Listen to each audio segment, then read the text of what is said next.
अस्सलाम वालेकुम 10 क्लास बेटे, ओपन योर फिजिक्स बुक। अपनी बुक का पेज नंबर 113 आप लोग ओपन करेंगे। नेक्स्ट टॉपिक आज हम स्टार्ट करेंगे 16.4 कम्बिनेशन ऑफ रेजिस्टेंस।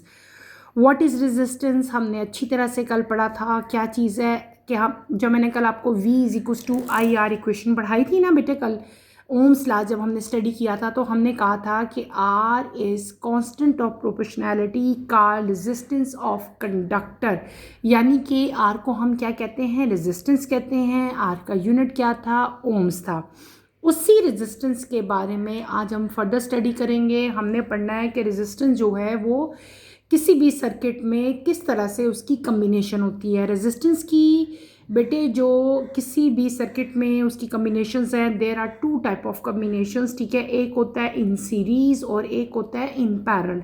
उन दोनों चीज़ों को आज हम डिटेल से स्टडी करेंगे, दोनों टॉपिक्स। तो let's start with the reading, then इंशाल्लाह साथ साथ आपको इसको मैं एक्सप्लेन करूँगी।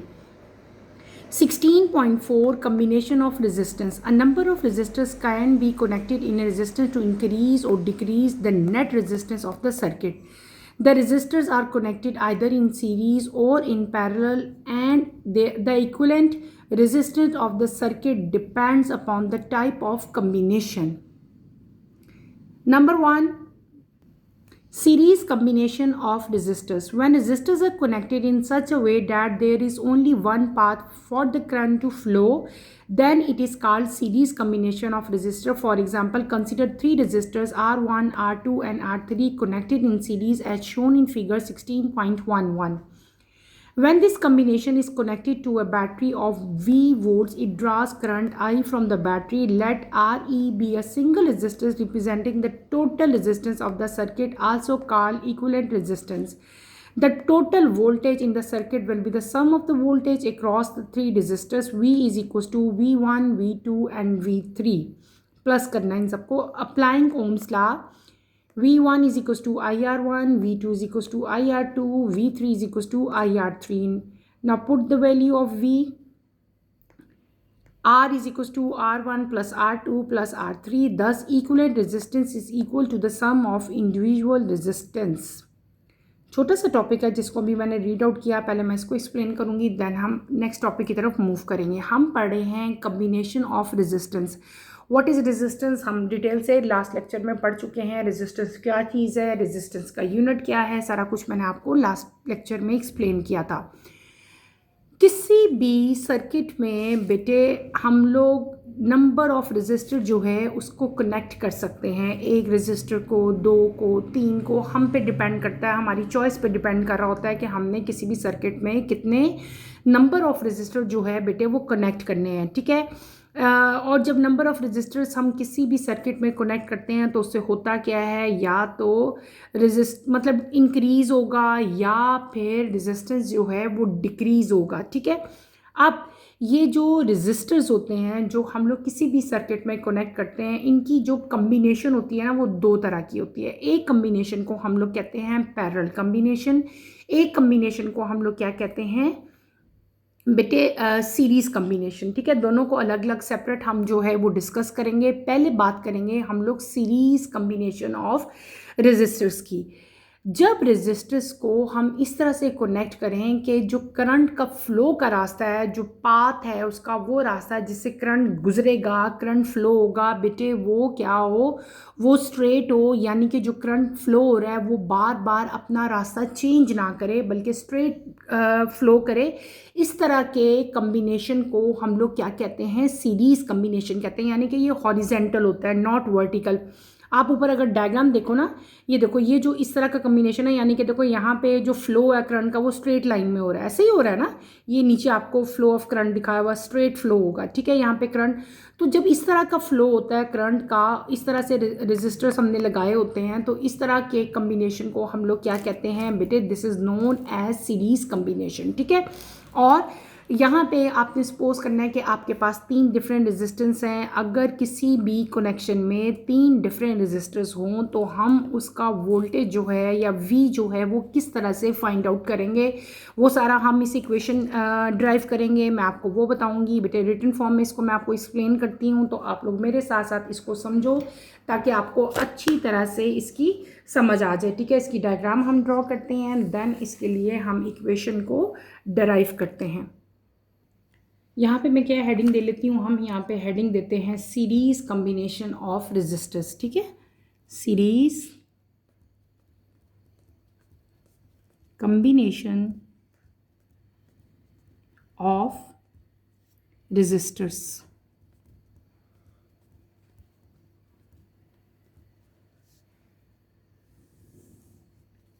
कोशिश ऐसी ही कर रही होती हूँ कि जो चीज़ें आपकी बुक में क्लियरली नोट की फॉर्म में नहीं है मैं साथ साथ आपको लिखवाऊँ ताकि आप लोगों के लिए आसानी हो जाए। सबसे पहले आपने यहाँ पे इसको डिफ़ाइन करना है। आप क्या करोगे कि जब भी रेजिस्टर्स को हम इस तरह से कनेक्ट करेंगे कि फ़्लो ऑफ करंट का जो पाथ है, जो रास्ता है, वो क्या होगा, एक ही होगा, ओनली वन पाथ। ठीक है, तो इस तरह की कम्बिनेशन को हम लोग क्या कहते हैं, सीरीज़ कम्बिनेशन है, या सिंपली आप इसको इस तरह से भी डिफ़ाइन कर सकते हो। मैं लिख देती हूँ, when resistors are connected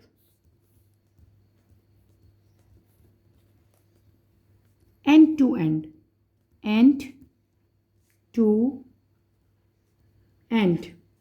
in a single line। ठीक है बेटे, ये ज़्यादा इजी मैंने आपको लिख दिया, आप ये भी साथ राइट कर लोगे। In a single line so that the same current flows through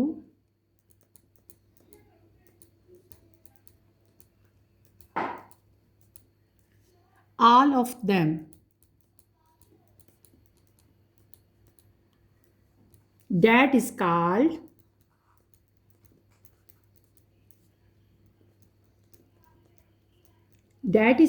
series combination. ठीक है, ये मैंने आपको प्रॉपर डेफिनेशन लिखवा दी किसकी, सीरीज कम्बिनेशन की। इजी भी है और सही डेफिनेशन भी है। ठीक है, आपकी बुक में इसकी डेफिनेशन इस तरह से राइट नहीं की गई थी सॉरी बेटे। यहाँ पे मैंने क्या लिखा कि when the resistors are connected end to end in a single line, यानी कि सिंगल लाइन में एक रेजिस्टर का एंड दूसरे के स्टार्ट के साथ, दूसरे का एंड तीसरे के स्टार्ट के साथ, यानी कि एंड टू एंड तमाम के तमाम रेजिस्टर जो है वो एंड टू एंड एक दूसरे के साथ कनेक्ट होंगे इन अ सिंगल लाइन, ताकि जो करंट का फ्लो है वो सब में एक जैसा हो, सेम हो। इस तरह की कम्बिनेशन को हम लोग क्या कहते हैं, सीरीज कम्बिनेशन कहते हैं। Is that clear? ये डेफिनेशन आप लोग अपनी अपनी बुक्स में राइट करोगे। ठीक है, फिर सेम करंट है, इसका मतलब है कि I1 जो है, देखो मैंने यहाँ पे क्या लिखा, इसका मतलब क्या है, इसका मतलब होगा कि करंट जो है वो हमेशा क्या रहना चाहिए, सब में सेम रहना चाहिए। ठीक है, सपोज ऐसा करंट यहाँ पे होगा, ठीक है, और I1 जो है वो I2 के इक्वल होगा, I2 I3 के, I3 I4 के इक्वल होगा, और I4 किसके इक्वल होगा, वो I के इक्वल होगा। यानी इसका मतलब क्या हुआ कि तमाम का तमाम जो करंट है, जो करंट फ्लो हो रहा है, वो क्या होना चाहिए बेटे, सेम होना चाहिए। ठीक है, वोल्टेज भी यहाँ पे डिवाइड होगा और टोटल वोल्टेज हमारा क्या होगा, वो भी सारी इक्वेशन मैं आपको डिराइव करवा देती हूँ। ठीक है, इसके अलावा यहाँ पे हमने सबसे पहले आप ये मतलब जो आपकी बुक में लाइंस लिखी हैं वो लिखोगे, उसके बाद आपने डेफिनेशन मैंने यहाँ पे राइट कर दी है, डेफिनेशन हम लिखेंगे, और उसके बाद हम क्या करेंगे, यहाँ पे बेटे डायग्राम ड्रॉ करेंगे। डायग्राम इसकी बहुत ज़्यादा इजी है, सिंपल। आपने एक रेक्टेंगल ड्रॉ करना है, ठीक है, ऐसे। यहाँ पे आपने 3 रेजिस्टेंस बना दे, 1 2 और ये आपने 3। ठीक है, और यहाँ से यूं, और इधर आपने क्या करना है बेटे, सेंटर में आपने एक बैटरी जो है वो इधर प्लेस कर देनी है। ठीक है, बस दिस इज़ द डायग्राम। ये क्या हो जाएगा, इसको हम सपोज कर लेंगे दिस इज़ R1, इसको हम क्या सपोज कर लेंगे R2, इसको हम क्या सपोज कर लेते हैं R3। ये क्या चीज़ है, this is flow of current, यानी कि करंट की जो डायरेक्शन है वो ये है, मैंने डायरेक्शन यहाँ पे मेंशन की है। ये क्या है, वोल्टेज है, यानी कि ये V है एंड दिस इज़ बैटरी। ठीक है, समझ आ गई इस डायग्राम की। ये देखिए मैंने ये डायग्राम ड्रॉ की, इसके बाद आप लोग डायग्राम ड्रॉ करोगे, फिर आप बताओगे कि जब ये रेजिस्टर्स हैं डिफरेंट तरह के, R1 है, R2 है, R3 है, कि जब हम रेजिस्टेंस को इस तरह से कनेक्ट करेंगे कि करंट के फ्लो का जो पाथ है, जो रास्ता है बेटे, वो क्या होगा, ओनली वन पाथ। देखो करंट यहाँ से यूँ फ्लो हुआ और एक ही रास्ता है इसका, ठीक है ना, बार बार ये चेंज तो नहीं ना इसकी डायरेक्शन हो रही, कभी इधर जा रहा है कभी ऐसे नहीं हो रहा, एक ही फ्लो है, एक ही डायरेक्शन है, वन पाथ है। तो इस तरह की कम्बिनेशन को हम लोग क्या कहते हैं बेटे, this is known as series combination.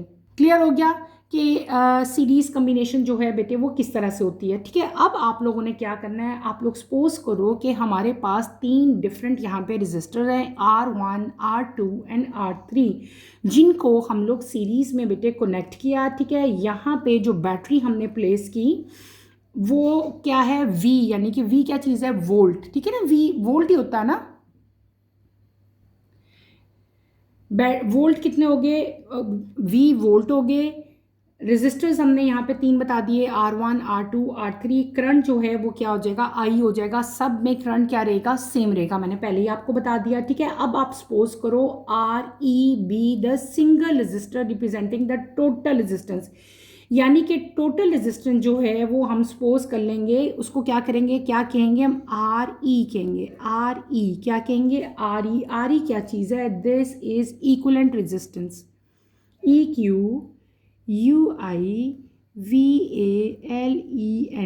Equivalent resistance. ठीक है,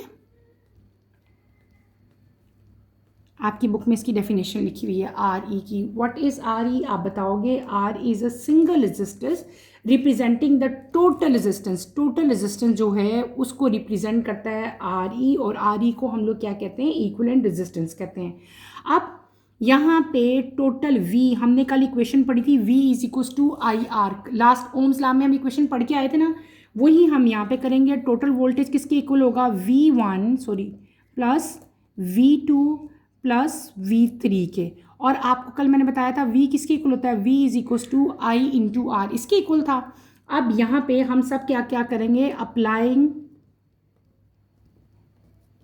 यहाँ पे आपने क्या अप्लाई करना है बेटे, ओम्स लॉ अप्लाई करना है। ठीक है, ओम्स लॉ, ओम्स लॉ क्या था, V is equals to IR। V1 किसके इक्वल हो जाएगा, V1 is equals to IR1।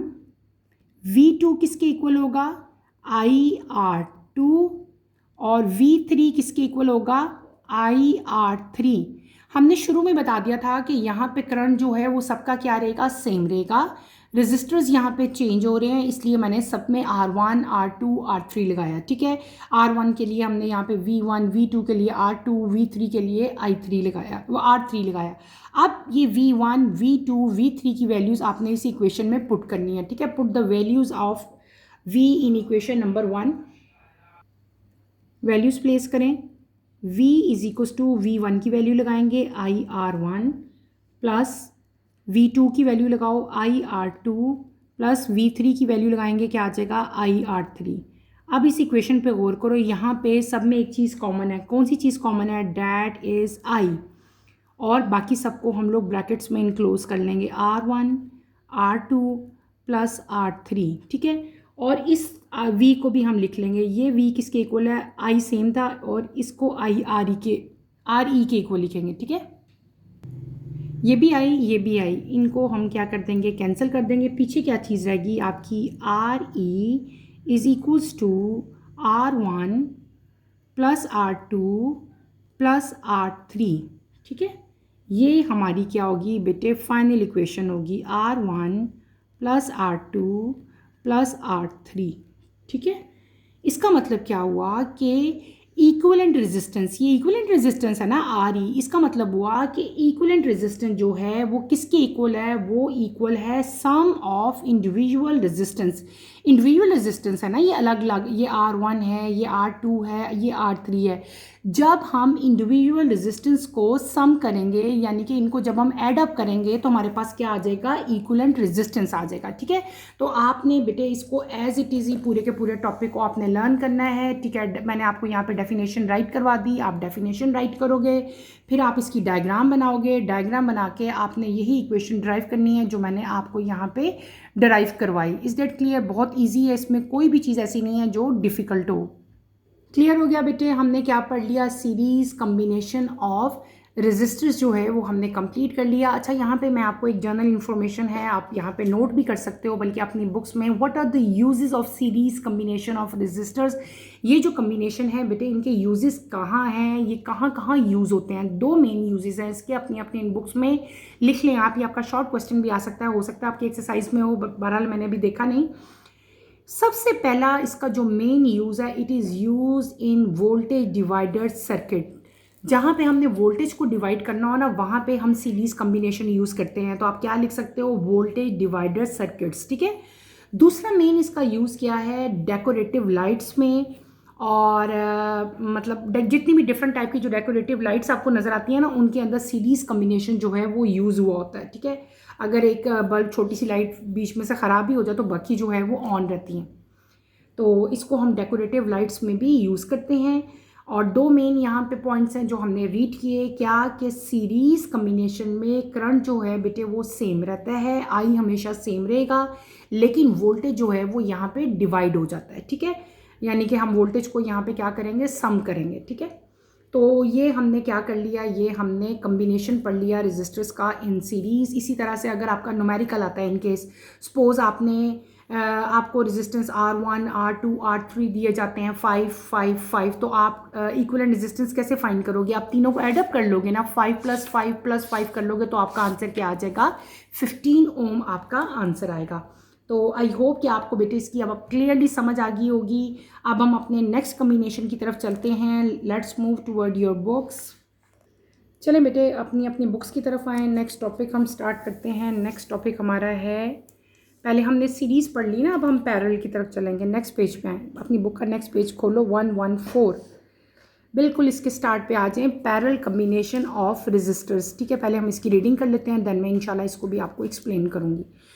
Parallel combination of resistors. When there are multiple paths for current flow in the circuit as indicated in the diagram, the combination of resistance is referred to as parallel combination.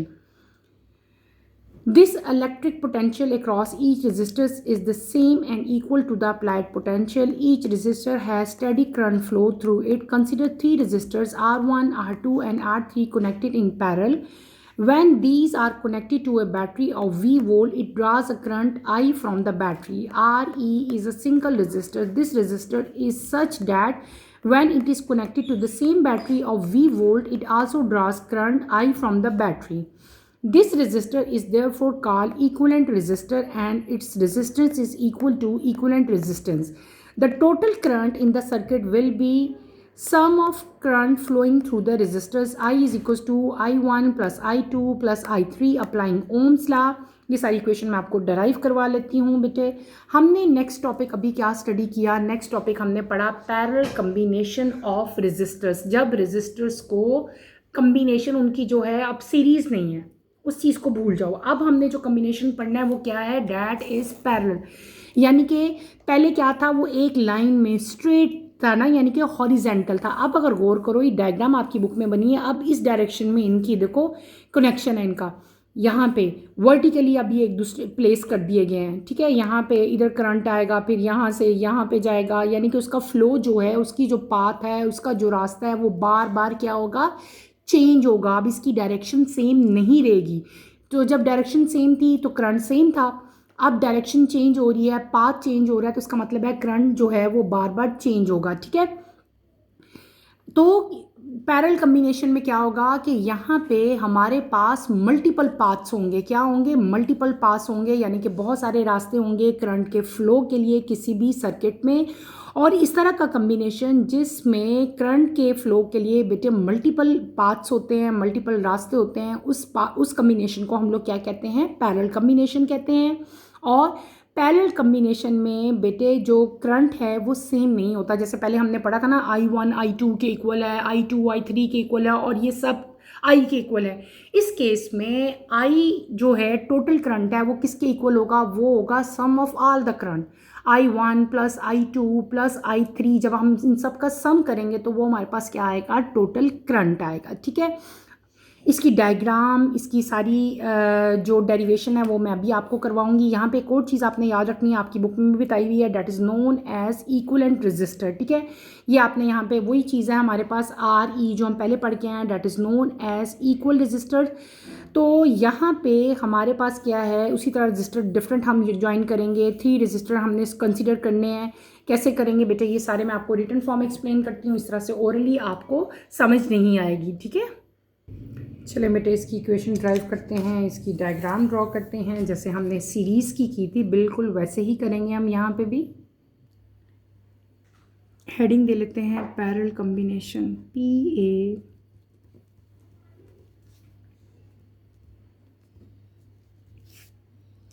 combination of resistors।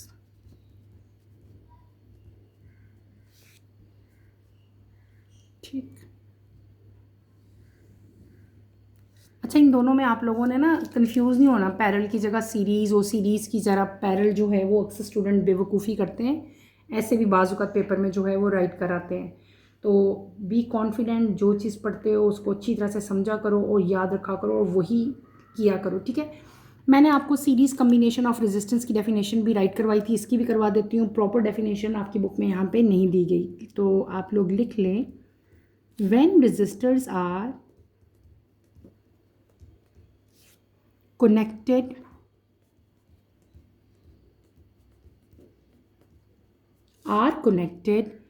across the same 2 point, across the same 2 points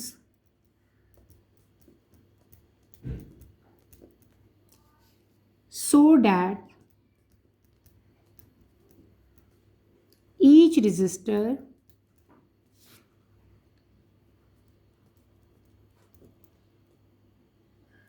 gets the full voltage। यहाँ पे आप mention करोगे so that each resistor gets the full voltage।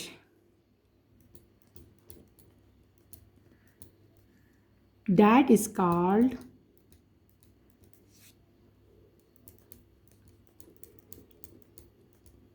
Parallel combination.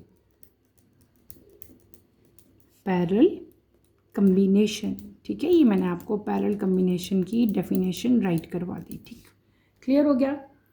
क्या हमने पढ़ लिया कि when resistors are connected across the same 2 point so that each resistor get the full voltage. ठीक है, तो ऐसे कम्बिनेशन को हम लोग क्या कहते हैं? पैरेलल कम्बिनेशन कहते हैं। यानी कि जब करंट के फ्लो के लिए मल्टीपल पाथ्स हों। ठीक है, मल्टीपल पाथ्स हों। पहले तो जब हमने सीरीज़ पढ़ा था हमने कहा था ना एक ही पाथ होता है, ओनली वन पाथ होता है, लेकिन यहाँ पे हमारे पास क्या होंगे? मल्टीपल पाथ्स होंगे।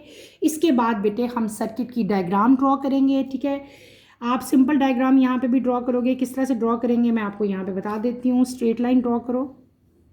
ठीक है, यहाँ पे हम बैटरी प्लेस करेंगे, पॉजिटिव टर्मिनल, ये हमारे पास नेगेटिव टर्मिनल आ जाएगा। नीचे आ जाओ, यहाँ पे एक रेजिस्टेंस बनाएंगे 1 2 3, नीचे स्ट्रेट आ जाएं। इसी तरह यहाँ पे भी 1 2 3 स्ट्रेट आ जाओ।